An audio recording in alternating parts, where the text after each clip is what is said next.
вас с голяма благодарност за разбирането и за отзивчивостта ви през учебната година.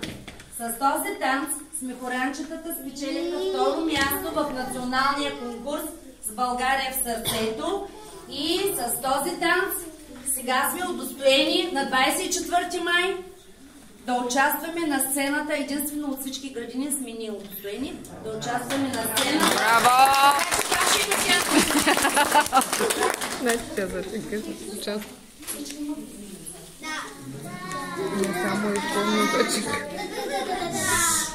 Че друг път се налява към това.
Славко.